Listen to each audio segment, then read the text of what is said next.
दिल्ली में हुई एक मुलाकात से महाराष्ट्र के सियासत में हलचल तेज हो गई है। पार्लियामेंट में प्रधानमंत्री नरेंद्र मोदी के दफ्तर में शरद पवार मुलाकात करने के लिए पहुंचे ही थे कि अटकलों का बाजार गर्म हो गया। जब 20 मिनट बाद शरद पवार बाहर निकले तो उन्होंने मीडिया को इस मुलाकात के बारे में सफाई देने की कोशिश की, लेकिन शरद पवार के बयान से बात नहीं बनी और अटकलों का बाजार और गर्माता चला गया।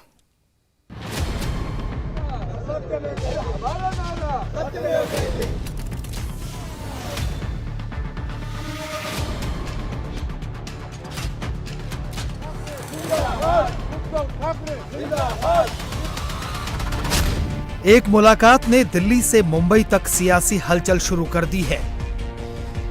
एक मुलाकात ने कई सवाल खड़े कर दिए हैं। हर शख्स इसी उधेड़बुन में है कि मुलाकात हुई तो आखिर क्या बात हुई। सबके मन में एक ही सवाल है, पीएम मोदी और शरद पवार की मुलाकात के मायने क्या हैं? क्या महाराष्ट्र की राजनीति में नए समीकरण बनने वाले हैं?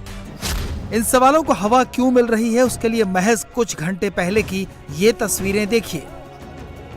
ये तस्वीरें उस वक्त की हैं जब शिवसेना के फायर ब्रांड नेता संजय राउत अपने परिवार के खिलाफ ईडी की कार्रवाई का विरोध करने के लिए धरने पर बैठे थे। हैरानी की बात थी कि इस धरने से एनसीपी के नेता गायब थे। शरद पवार का कोई सिपाही औपचारिकता पूरी करने के लिए भी संजय राउत के साथ नहीं दिखा। पीएम मोदी और शरद पवार की मुलाकात उस वक्त हुई है जब महाराष्ट्र में संजय राउत के खिलाफ ईडी का एक्शन हो रहा है। 100 करोड़ की वसूली के केस में शरद पवार की पार्टी के बड़े नेता पूर्व गृह मंत्री अनिल देशमुख की कस्टडी सीबीआई को मिल गई है। दूसरे मंत्री नवाब मलिक जेल में हैं। फोन टैपिंग मामले में एनसीपी नेता एकनाथ खड़गे से पूछताछ होनी है। पवार जानते थे कि पीएम से उनकी मुलाकात सियासी सवाल खड़े करेगी, इसलिए उन्होंने अपना जवाब तैयार रखा था।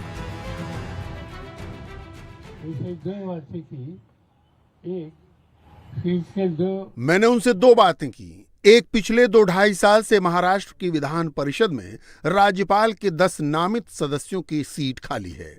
सरकार ने कई बार माननीय राज्यपाल को इस बारे में चिट्ठी लिखी, मगर राज्यपाल ने इस पर कोई कदम नहीं उठाया और इसका नतीजा ये हुआ कि ये 10 सीटें पिछले 2-2.5 बरस से खाली पड़ी हैं। तो ये बात मैंने प्रधानमंत्री के कान में डाली।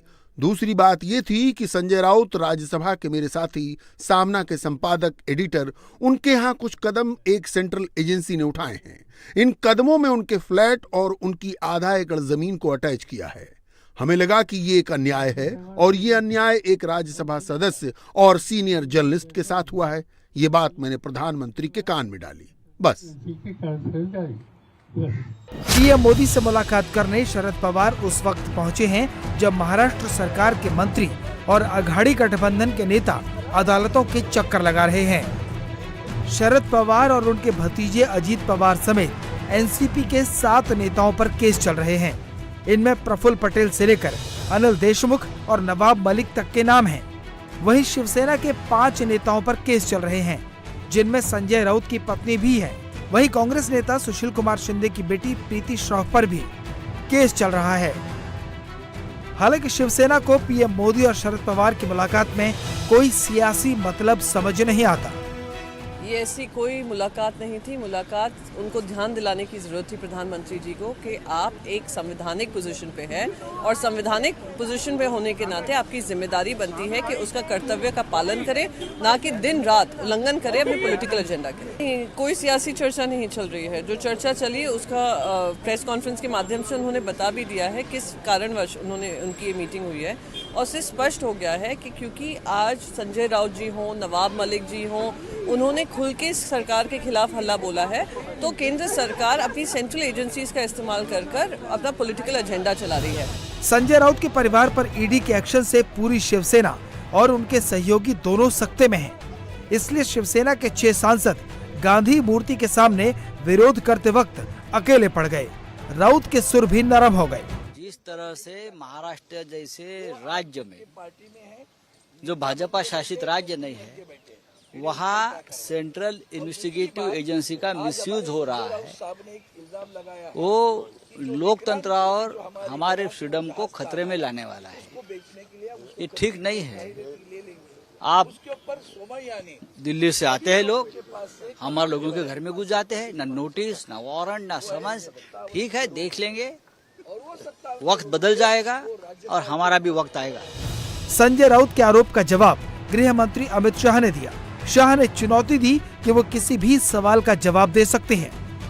एक सदस्य ने कहा कि आंख में से आंख डालकर जवाब दे सकते हो। मैं तो जरूर दे सकता हूं अगर कोई आंख में से आंख डालकर पूछने की हिम्मत रखता है, जरूर दे सकता हूं, और किसी भी फोरम में रहे, क्योंकि मेरे मन में चोर नहीं है साहब। हम वही करते हैं जो हमारी आत्मा कहती है, और हम वही करते हैं जिसको आत्मा कानून के हिसाब से मानता है। मान्यवर, मुझे कोई तकलीफ नहीं है, कोई आंख में से आंख डालकर सवाल पूछे, मैं आंख में आंख डालकर जवाब भी जरूर दे दूंगा। सियासत दिल्ली से महाराष्ट्र तक तेज है। संजय राउत ने दिल्ली में धरना दिया तो बीजेपी ने उन्हें महाराष्ट्र में घेर कर आरोपों से बाहर आने की चुनौती दे डाली। ऐसी कार्रवाई होने के बाद अलग अलग प्रकार के आरोप वो करते रहते हैं। ईडी डॉक्यूमेंट्री एविडेंस के आधार पर, ट्रांजैक्शंस के आधार पर और डिजिटल फुटप्रिंट के आधार पर कोई कार्रवाई करती है तो ईडी को कोसा जाता है। ये एक प्रकार की इनकी रणनीति है। मुझे ऐसा लगता है कि उन्होंने he should come clean. India TV हर वक्त हर जगह डाउनलोड करने के लिए सर्च करें India TV news Google Play Store या ऐप स्टोर पर।